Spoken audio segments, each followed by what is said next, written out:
नमस्कार दोस्तों, स्वागत है आपका अपने डेली अपडेट्स यूट्यूब चैनल पर। आप सभी को पता है कि 3-4 दिन पहले आरओ जो हाईकोर्ट की भर्ती थी उसका रिजल्ट आ चुका है और इसमें विद्यार्थियों ने व्यापक रूप से भ्रष्टाचार का आरोप लगाया हुआ है। और ये बात सही है क्योंकि इसमें व्यापक भ्रष्टाचार हुआ था, क्योंकि बनारस में, लखनऊ में, इलाहाबाद में कई सेंटरों पर इसमें खुलेआम नकल कराई गई थी। अब देखते हैं पूरी खबर क्या है। इससे पहले आप लोग अगर चैनल को लाइक, शेयर, सब्सक्राइब नहीं किए हुए हैं तो जल्दी से सब्सक्राइब कर लीजिए, क्योंकि इसी तरह की सटीक जानकारी आप लोगों को लगातार मेरे वीडियो के माध्यम से प्रदान की जाती रहेगी। देखते हैं पूरी खबर। जैसा कि आप देख पा रहे हैं कि इलाहाबाद उच्च न्यायालय की भर्ती में अब तक का सबसे बड़ा भ्रष्टाचार हुआ है। अब देखते हैं पूरी खबर। इलाहाबाद उच्च न्यायालय द्वारा अगस्त 2021 में समीक्षा अधिकारी, सहायक समीक्षा अधिकारी, कंप्यूटर सहायक और एडिशनल प्राइवेट सेक्रेटरी जो समीक्षा अधिकारी हिंदी समेत अनेक पदों पर विज्ञापन जारी किया गया था। इस विज्ञापन की खास बात यह थी कि यह इलाहाबाद उच्च न्यायालय की पहली परीक्षा थी जो ऑनलाइन माध्यम से करवाई गई थी। इस समस्त परीक्षा का आयोजन जो है नेशनल टेस्टिंग एजेंसी द्वारा कराया गया था। लेकिन समस्या यहाँ से शुरू हो जाती है कि जब एनटीए परीक्षा कराने के लिए एक एजेंसी एप्टेक का चयन किया, जो कि उत्तर प्रदेश समेत कई राज्यों में प्रतिबंधित है। विद्यार्थियों की सबसे बड़ी नाराज़गी जो है इसी पॉइंट से है कि एप्टेक नामक जो एजेंसी है उससे पेपर आखिर में क्यों करवाया गया। सभी को पता है कि चाहे वो अधिकारी हों, कर्मचारी हों, चाहे वो इस उत्तर प्रदेश के हों या बिहार के हों या मध्य प्रदेश के हों या कहीं के भी हों, सभी को पता है कि ये जो कंपनी है, ये एजेंसी है, इसको ये प्रतिबंधित है, ये पेपर नहीं करवा सकती है। और ये इसने जो पेपर करवाया है उसमें व्यापक भ्रष्टाचार हुआ है। अब यही नहीं, इस आरओ की भर्ती नहीं है, इससे पहले भी जो हाईकोर्ट की भर्ती थी उसमें भी व्यापक भ्रष्टाचार किया गया था। और इसी तरह ही उसमें साक्ष्य जुटाने के बाद भी विद्यार्थियों की एक नहीं सुनी गई और वो जो विद्यार्थी सेलेक्ट हैं वो आज तनख्वाह पा रहे हैं, वो आज नियुक्त हैं और सरकार में बैठे हुए हैं। तो सबसे बड़ी बात है कि ये कब तक होता रहेगा। चाहे वो केवल समीक्षा अधिकारी की बात नहीं है, केवल हाईकोर्ट की बात नहीं है, बल्कि ये लगातार चाहे टीजीटी हो गया, पीजीटी हो गया और एलटी हो गया या यूपी टेट हो गया, ऐसी ही एजेंसियां करवा रही हैं जिनके ऊपर व्यापक भ्रष्टाचार का आरोप है और उनके खिलाफ एफआईआर भी दर्ज की गई है। अब ये क्या जाने कि ये सरकार क्या चाहती है विद्यार्थियों के साथ। अब आगे देख लेते हैं। जैसा कि आप सभी को पता है कि हाईकोर्ट की तीन पदों पर भर्तियां होने वाली थीं और तीनों का सिलेबस जो एक ही था।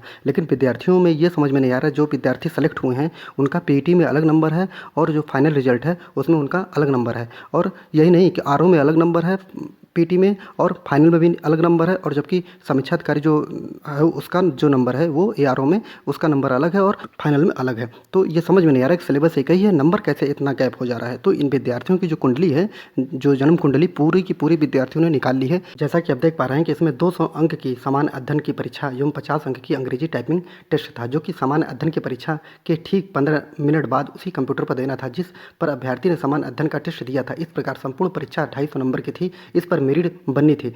एनटीए द्वारा विज्ञापन में कहा गया था कि एनटीए सभी टाइपिंग में सफल अभ्यर्थियों को 1 परसेंटाइल स्कोर प्रदान करेगा। चयन का आधार परसेंटाइल स्कोर ही होगा। लेकिन जब परिणाम की घोषणा की गई तब सारे अभ्यर्थियों का परसेंटाइल स्कोर एनटीए द्वारा घोषित नहीं किया गया। जब कुछ अभ्यर्थियों ने सफल अभ्यर्थियों की मार्कशीट देखना शुरू किया तब इस बड़े घोटाले का पर्दाफाश हुआ है। अब देखते हैं कि वो कौन कौन से विद्यार्थी हैं जो वास्तविकता यही है कि उनका परसेंटाइल बहुत ही कम है, लेकिन वो जो मेरिट में है उनका फाइनल सिलेक्शन हो चुका है। भ्रष्टाचार का शक तो तभी है जब एनटीए ने बोला कि हम सभी का परसेंटाइल जो है आप लोगों के सामने देंगे, लेकिन किसी का भी नहीं दिया, रिजल्ट आने के बाद भी नहीं दिया। लेकिन विद्यार्थियों ने क्या किया, विद्यार्थी भी कम नहीं है, अब वो अपने अधिकार के लिए लड़ना जान गए हैं। अब जो विद्यार्थियों ने भ्रष्टाचार करके, ये नहीं मैं कहूँगा कि भ्रष्टाचार करके पहुँचे हैं, लेकिन ये मान के चलिए कि उनका 100% जो परसेंटाइल दिया गया है, परसेंटाइल अलग है, जबकि फाइनल मेरिट में उनका नंबर अलग है। वहाँ पे नंबर कम पाते हैं, लेकिन फाइनल मेरिट में उनका नंबर आप देखेंगे तो वो सिलेक्शन पा चुके हैं। अब ये कैसे हुआ है, अभी उन कुछ विद्यार्थियों को हम लोग देख लेते हैं। आप लोग देख पा रहे हैं कि एक अभय शर्मा नामक विद्यार्थी हैं। उन्होंने समीक्षा अधिकारी 2019 की परीक्षा में कुल 58 अंक प्राप्त किए थे। समीक्षा अधिकारी 2021 में परीक्षा में वो 84 अंक प्राप्त करते हैं, जबकि उत्तर प्रदेश द्वारा आयोजित जो पेट परीक्षा थी उसमें कुल 44 नंबर प्राप्त किए थे। लेकिन सहायक समीक्षा अधिकारी की परीक्षा में वो 200 नंबर में से 182 नंबर पाकर चयनित हो गए हैं। तो आप लोग देख लीजिए, पेट में उनका अलग नंबर है जबकि फाइनल रिजल्ट में उनका अलग नंबर है। अब इसी पर ही शक होता है कि वास्तविकता यही है कि इतना विद्यार्थी कैसे इतनी जल्दी से मेहनत कर सकता है।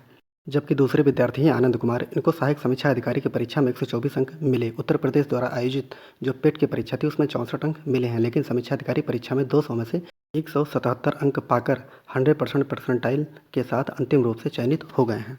जबकि तीसरे विद्यार्थी हैं अरविंद कुमार सिंह, इनको देखिए, इनके समीक्षा अधिकारी की परीक्षा में 250 में से 88 नंबर मिले। उत्तर प्रदेश द्वारा आयोजित जो पिट की परीक्षा थी उसमें कुल 41 अंक मिले हुए हैं, लेकिन समीक्षा अधिकारी की परीक्षा में ये 250 में से 236 अंक पाकर अंतिम रूप से चयनित हो गए हैं। जयदीप जी का कहना है कि इनको देखिए ये सहायक समीक्षा अधिकारी की परीक्षा में ये 231 अंक प्राप्त किए थे। समीक्षा अधिकारी की परीक्षा में ये उपस्थित ही नहीं हुई थी और साथ ही इनको पूरा विश्वास था, मतलब पेपर भी नहीं दिया। और कोई बंदा कैसे इतना विश्वास कर सकता है कि हमारा सिलेक्शन हो जाएगा, और वही हुआ। इनका विश्वास जो है इतना पवित्र था कि इनको सिलेक्शन दे दिया गया समीक्षा अधिकारी में बिना पेपर दिए ही। तो इस प्रकार विद्यार्थियों ने सभी बच्चों की जो जीवन कुंडली थी वो जन्म कुंडली निकाल लिया है, और यहाँ तक कि मार्कशीट को भी निकाल कर अब सभी अधिवक्ताओं से, सभी वकील से मिला जा रहा है, विद्यार्थी मिल रहे हैं। और वकीलों लोगों का कहना है, अधिवक्ताओं का कहना है कि ये पेपर 100% कैंसिल होगा, आप लोग परेशान मत होइए। तो ये बात मान के चलिए केवल यही पेपर नहीं है, बल्कि यूपी टीजीटी, पीजीटी, एलटी, चाहे यूपी टेट हो, इन सभी में व्यापक भ्रष्टाचार देखने को मिला है। और सबसे बड़ी भ्रष्टाचार ये है कि जिस एजेंसी ने करवाया है वहीं से ये भ्रष्टाचार जो है देखने को मिलता है। प्रतिबंधित जो एजेंसी है उससे पेपर करवा कर ये लोग भ्रष्टाचार को और बढ़ावा दे रहे हैं। अब विद्यार्थी जो एकजुट हो चुके हैं। अगर विद्यार्थियों का कहना है कि अगर हाईकोर्ट से हमें न्याय नहीं मिलता है तो ये लोग सुप्रीम कोर्ट जाएंगे, लेकिन इस पेपर को किसी तरह भी कैंसिल करवाना है। अब पेपर को जल्दी से जल्दी कैंसिल हो जाए तो बढ़िया। कहीं यूपी ट्रिपल एस सी की वीडियो की जो परीक्षा थी 2 साल बाद पेपर को कैंसिल किया गया है, उस तरह ना हो जाए, क्योंकि उसमें अच्छे विद्यार्थी भी नप जाते हैं और वो पढ़ाई छोड़ देते हैं। तो इस पेपर को जल्दी से जल्दी कैंसिल करवाने के लिए विद्यार्थी जो हाईकोर्ट से सुप्रीम कोर्ट जाने की तैयारी में है, तो आप लोग तैयार रहिए और विद्यार्थियों का सहयोग करिए। जहाँ पे आप लोगों का सहयोग हो वो विद्यार्थियों के साथ सहयोग करते रहिए, तभी ये परीक्षा जो है वो कैंसिल होगी। क्योंकि ये हाईकोर्ट की परीक्षा है और मुझे नहीं लगता कि हाईकोर्ट इतनी आसानी से इस पेपर को कैंसिल करेगा, क्योंकि उसमें उसकी संलिप्तता भी देखी जाएगी। तो अब ये बात मान के चलिए कि आप लोगों का पेपर जो है 100% कैंसिल होने वाला है, जैसा कि वकील लोग बता रहे हैं। जो भी खबर होगी आप लोगों को वीडियो के माध्यम से मैं बताता रहूँगा। अगर आप लोगों को वीडियो अच्छा लग रहा हो तो प्लीज़ जल्दी से जल्दी शेयर, लाइक, सब्सक्राइब जरूर करिए, क्योंकि आपका एक सब्सक्राइब मुझे मोटिवेट करेगा इसी प्रकार की खबरों को लाने के लिए। तो पूरा वीडियो देखने के लिए बहुत बहुत धन्यवाद।